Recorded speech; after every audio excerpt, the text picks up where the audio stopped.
ಹೆಸರೇ ಸೂಚಿಸುವಂತೆ ಮೂಲಾಧಾರ ಚಕ್ರವು ನಮ್ಮ ಫಿಸಿಕಲ್ ಬಾಡಿಗೆ, ಭೌತಿಕ ಶರೀರಕ್ಕೆ ಅಡಿಪಾಯವಾಗಿದೆ.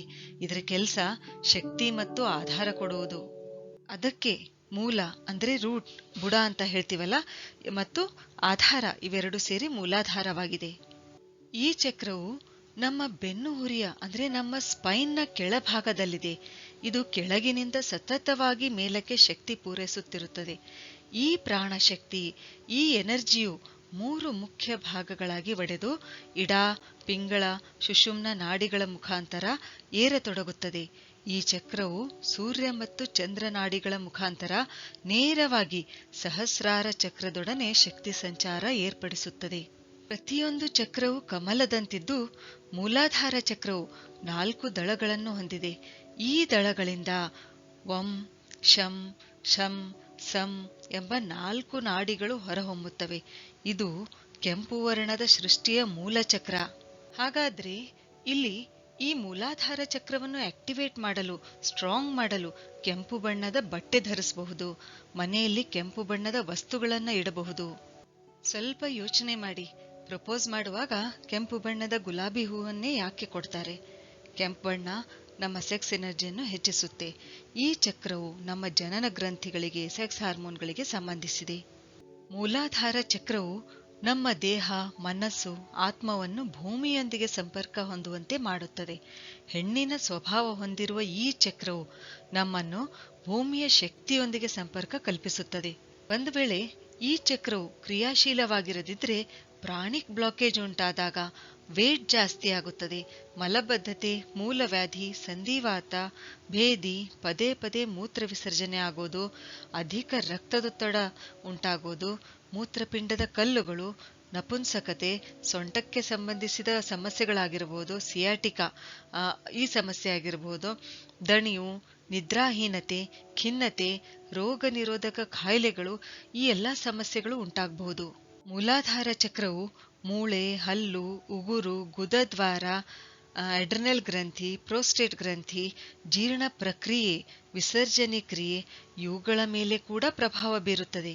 ಅದಕ್ಕೆ ನಮ್ಮ ದೇಹದ ಚಕ್ರಗಳಲ್ಲಿ ಯಾವುದೇ ರೀತಿಯ ಪ್ರಾಣಿಕ್ ಬ್ಲಾಕೇಜ್ ಅಂದ್ರೆ ಪ್ರಾಣಶಕ್ತಿಯ ಬ್ಲಾಕೇಜ್ ಆಗದ ಹಾಗೆ ನೋಡಿಕೊಳ್ಳೋದು ತುಂಬಾನೇ ಮುಖ್ಯ. ಮೂಲಾಧಾರ ಚಕ್ರವನ್ನು ಆಕ್ಟಿವೇಟ್ ಮಾಡುವ ಬೀಜ ಮಂತ್ರ ಲಂ. ಈ ಲಂ ಉಚ್ಚಾರ ಮಾಡೋದ್ರಿಂದ ಮೂಲಾಧಾರ ಚಕ್ರ ಆಕ್ಟಿವೇಟ್ ಆಗುತ್ತದೆ. ಹಾಗಾದ್ರೆ ಈ ರೂಟ್ ಚಕ್ರ, ಮೂಲಾಧಾರ ಚಕ್ರ ಜಾಗೃತ ಆದ್ರೆ, ಆಕ್ಟಿವೇಟ್ ಆದ್ರೆ ಏನಾಗುತ್ತೆ? ವ್ಯಕ್ತಿಯು ವಿನಮ್ರ ಆಗುತ್ತಾನೆ, ಎಲ್ಲರ ಬಗ್ಗೆ ಒಳ್ಳೆಯದು ವಿಚಾರಿಸುತ್ತಾನೆ, ಪರಿವಾರದಲ್ಲಿ ಸಂಬಂಧಗಳು ಸುಧಾರಿಸುತ್ತವೆ, ಶರೀರದ ಹಂತದಲ್ಲಿ ಸದೃಢ ಆರೋಗ್ಯ ಅನುಭವಿಸುತ್ತಾನೆ.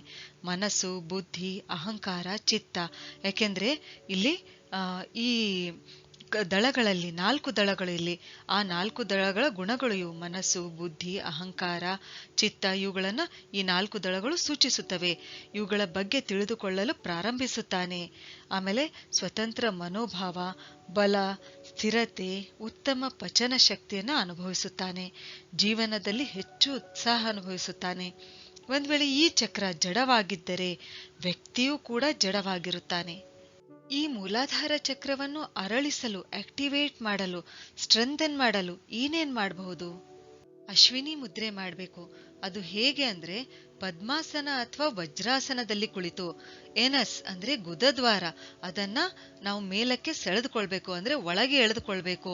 ಇದೇನಂತಂದ್ರೆ ಉಸಿರು ದೀರ್ಘವಾಗಿ ಒಳಗೆ ಎಳೆದುಕೊಳ್ಳುತ್ತಾ ಮಾಡ್ತಕ್ಕಂಥ ಕ್ರಿಯೆ ಮಾಡ್ಬೇಕು. ಆ ರೀತಿಯಾಗಿ ಮಾಡಬೇಕು.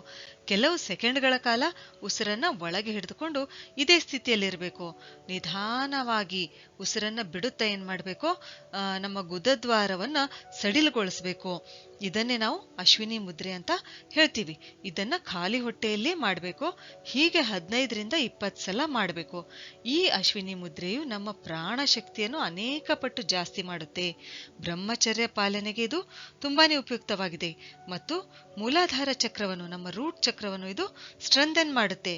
ನಮ್ಮ ಮೂಲಾಧಾರ ಚಕ್ರವನ್ನು ಸ್ಟ್ರೆಂಥನ್ ಮಾಡ್ತಕ್ಕಂಥ, ಬಲಪಡಿಸ್ತಕ್ಕಂಥ ಆಸನಗಳು ಯಾವಂತಂದ್ರೆ ಅರ್ಧ ಮತ್ಸ್ಯೇಂದ್ರಾಸನ, ಆಮೇಲೆ ತಾಡಾಸನ, ಸೇತುಬಂಧಾಸನ, ವೀರಭದ್ರಾಸನ. ಇವೇನ್ ಮಾಡುತ್ತವೆ? ರೂಟ್ ಚಕ್ರವನ್ನ, ನಮ್ಮ ಮೂಲಾಧಾರ ಚಕ್ರವನ್ನ ಬಲಪಡಿಸುತ್ತವೆ. ಕೆಂಪು ಬಣ್ಣದ ಬಟ್ಟೆ ಧರಿಸೋದು, ಕೆಂಪು ವಸ್ತುಗಳನ್ನ ಬಳಸೋದು ಕೂಡ ಏನಂತಂದ್ರೆ ರೂಟ್ ಚಕ್ರವನ್ನ ಬಲಪಡಿಸುತ್ತೆ.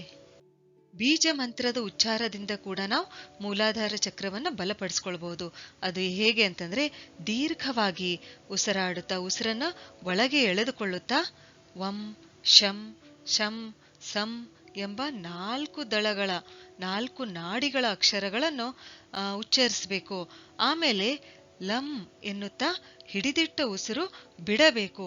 ಹೀಗೆ 4 ಸಲ ಮಾಡಬೇಕು. ಹೀಗೇನಂತಂದ್ರೆ ನಾವು ಮೂಲಾಧಾರ ಚಕ್ರವನ್ನ ಆಕ್ಟಿವೇಟ್ ಮಾಡಬಹುದು.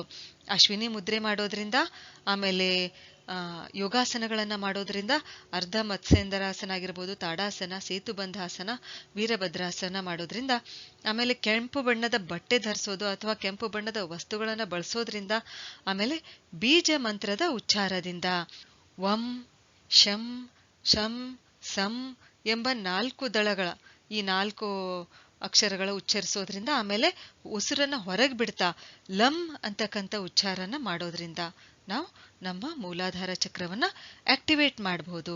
ಸರಿ, ಹಾಗಾದ್ರೆ ಮುಂದಿನ ವಿಡಿಯೋದಲ್ಲಿ ಮತ್ತೊಂದು ಉಪಯುಕ್ತವಾದ ಮಾಹಿತಿಯೊಂದಿಗೆ ಭೇಟಿಯಾಗೋಣ. ಧನ್ಯವಾದಗಳು.